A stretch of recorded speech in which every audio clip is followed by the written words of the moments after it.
So I was preparing for a call with the VP of engineering at a mid-sized fintech company. I had 30 minutes before the meeting. And in those 30 minutes, I found out 3 things about the company that even their own sales team probably didn't know. Okay, I found out that they had just posted for new job listings in the last 2 weeks. I found out their CTO had just given a podcast interview where he complained about deployment speed. Okay, and I found out that they had just lost a key engineer because this person had already started a new job on LinkedIn. Now, when I got on that call, I didn't say, so what are your biggest challenges? I also did not say, what keeps you up at night or what's happening in your company. Okay, nobody's going to tell me anything if I ask those kind of questions. Instead, I said something completely different and it changed the entire conversation. Okay, now here's the thing that's really interesting to me.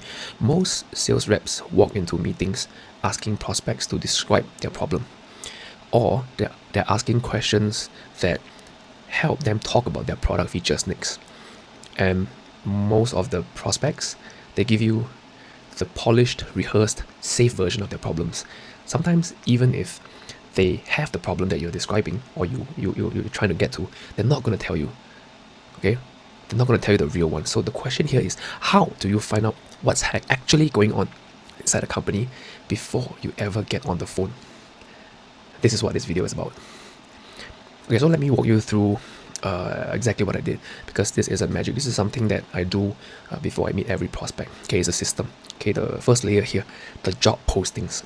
Okay, the company is telling you about their problems or their expansion plans, okay, through the job postings. They just don't know it. Of course, barring some companies that do phantom job posts, which after a while you'll be able to tell, right, if a job has been on the same job has been there for like super long. Okay, but think about it this way, right? When a company posts a job listing, they are basically writing a public document that says, here's a gap in our organization. Could be due to growth, could be due to attrition. Okay, here is a problem we can't solve with the people we have, and we need to look externally. So when I saw, there was 4 job postings at this fintech, I knew instantly they are scaling their infrastructure. Okay, because those are engineering jobs. Okay, they're probably struggling with deployment, reliability, or speed. They don't have enough people to handle what they're building, or they expect more demand and they need more engineers to come in to fulfill it, right? And here's the key. I didn't have to ask them about this. I already knew. The job postings told me. So first tip, go to their careers page, go to LinkedIn jobs, look at what jobs they're hiring. Okay, of course, the common answer here is, go to Google, look for news on the company and things like that. But specifically, what are you looking for? Job postings. Okay, look at what roles they're hiring for. If they're hiring 3 data engineers, they probably have a data problem or they have a data limit. Okay, if they're hiring a head of security, okay, compliance is probably on fire. Okay, the roles that they're hiring tell the story that you don't even have to ask, and they're not going to tell you. You might even find out before they do. Okay, executives can't stop talking. Okay, you just have to listen. Okay, remember the CTO's podcast interview I mentioned? Okay, I found that in literally 3 minutes. Okay, I searched his name plus the company name on Google. That's it. One of the first results was a 20-minute podcast where he talked openly about how they were struggling to get deployment times down from 2 hours to under 15 minutes. Now, this is something that a lot of C-suite people like to do these days. They like to go on podcasts, or they like to write papers, or they like to go on stage for talks. Do your research there, find out what are the themes they're talking about. That will already tell you the growth strategies they're trying to deploy, or the struggles that they're actually struggling with. Okay, and the answer that you find, that's not just a problem, that's a problem with a number attached to it. Okay, that's the kind of detail that makes a buyer stop and think, okay, wait, this person gets it if you're able to get to that number. Okay, here's what to search for. Okay, their name plus their podcast, their name plus a conference, their name plus interview. Also check if they've posted on LinkedIn recently. Okay, executives love sharing their hot takes, and those hot takes, they're basically a roadmap to what they care about right now or in the near future. Okay, so here's layer 3, people movement. Follow the exits. Who's left? Who remains? Where did they go to? Okay, these tell you where the cracks are. Okay, the engineer who left, in the example, okay, I found her 60 seconds on LinkedIn. She had just started at a competitor's firm, and in her goodbye post, she mentioned, not directly, but you could read between the lines, that the tools available at her job, okay, was frustrating to work with. Okay, so now I have 3 data points, right? They're hiring to fill the gaps. The CTO is publicly talking about speed problems, and people are leaving because the tools just aren't good enough.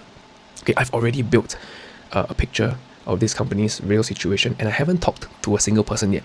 Okay, look at who's joined and who is left in the last 90 days. Check their LinkedIn posts, check Glassdoor reviews, not for gossips.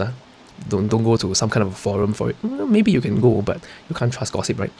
Look specifically for patterns. If 3 engineers mention the same frustration, that is not a coincidence. That is a signal. Okay, so back to that call. Remember, I said I didn't ask what your biggest challenges were. Instead, I said this. Okay, I noticed you've been building out of your engineering team pretty aggressively over the past few weeks. A lot of job hirings, and a lot of companies at your stage start feeling real pressure around deployment speed when they scale. Is that something you're seeing right now that's explaining why you're aggressively hiring for so many engineers? And the VP just stopped, paused, and said, "Yeah, that's exactly what's happening. I didn't even know that we're hiring for 4. I know we are hiring. How did you know that?" And just like that, I went from being another vendor that he's probably not going to tell me anything to being potentially a partner on his calendar that he met who actually cared and understood his world. I was even able to tell him something he didn't even know was happening. Okay, so here's what's really going on. When you do this kind of research before a call, right, you're not just preparing, you're doing something fundamentally different from what 90% of sales reps do. You're changing the dynamic of the conversation. Okay, because instead of asking the buyer to educate you, which is what everyone does, okay, about their problems, okay, which by the way they're not going to fully tell you, right, you are showing them that you already put in the work to understand their world, and that changes everything. Okay, the trust already goes up, the walls go down, the conversation goes somewhere real. Okay, 30 minutes of research, job postings, Google search, LinkedIn, that's it. That's the whole system. Okay, the best sales reps I've ever worked with, they don't walk into meetings hoping the buyer will review their problems. They walk in already knowing. Okay.